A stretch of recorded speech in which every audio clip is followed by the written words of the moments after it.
Handa na ang COMELEC para sa pagsisimula ng paghahain ng Certificate of Candidacy ng mga kandidatong tatakbo sa 2013 midterm elections. Itong tiniyak ni COMELEC Chairman Sixto Brillantes dalawang araw bago ang pagsisimula ng filing ng COC.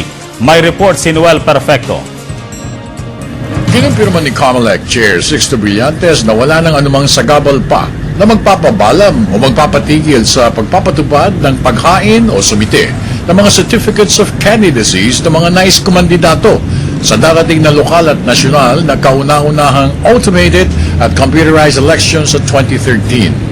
Sa kasalukuyan, patuloy na nagpupulong ang buong COMELEC Bank para maplansya na lahat ng mga kakailanganin sa paghain ng mga certificates of candidacies ng mga future public servants sa 3 araw na binigay ng COMELEC.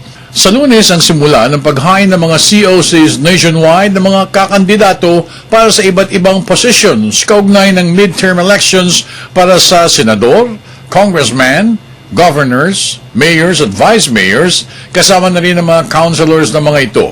At tulad ng inaasahan, tagsaan ng mga kandidato, pati na ang kanilang mga supporters na magtutungo sa iba't ibang COMELEC offices sa buong bansa at gaya ng naunang inahayag ni Chairman Brillantes, handang-handa na sila sa anumang magiging kahinatnan ng nationwide filing of certificates of candidacies ng mga magiging bagong public servants ng bansa.